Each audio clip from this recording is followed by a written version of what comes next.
What's going on, guys? Adrian and Avena, we're here at Vance Outdoors, and it's springtime, and I'm trying to find my two favorite baits for you guys when it comes down to spring. And I'm walking the aisles, and they just so happen to be side by side, and I'm gonna go over them for you. The first one is a Berkley Fritzside 5. This Fritzside 5 is a great crankbait when it comes down to springtime. It's a tight wobbling crankbait. A lot of times people are thinking, okay, a trap, a lipless is your go-to when it comes down for cold water. Well, the same thing with this. This flat side is a real tight wobbling crankbait. When I'm talking about springtime, I'm talking about a lot of stained water. The fish are tending to want to get up shallower, 5 foot of water or less. That's when this bait right here is really going to play and be a big player catching them fish in the springtime. I'm talking about water temperatures from cold, like 45 all the way up to just when they start to spawn, which is 55 to 60 degrees. Make sure you check out the Fritzside 5. Me personally, I like to use really loud colors. They've got a wide variety of colors. I like my chartreuses. I like my white and black back. I even like my red when it comes down to springtime.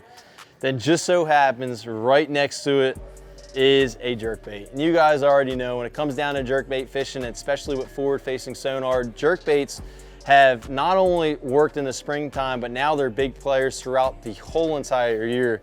And my favorite jerkbait of all time this year is the Berkley Stunna. Hank Cherry, one of the best jerkbait fishermen on the planet, won 2 Bassmasters Classic, designed this very bait. You can see the picture of his mug right on the back of it. My man, Hank Cherry.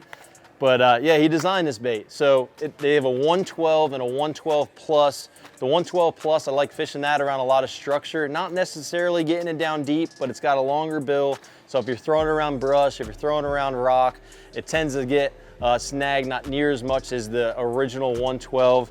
But again, comes in various colors. Me personally, I like to stick with the shads. Clear water, translucent colors, stained water, your stuff that's more solid. This one right here, I'll show you one of my favorite for stained water.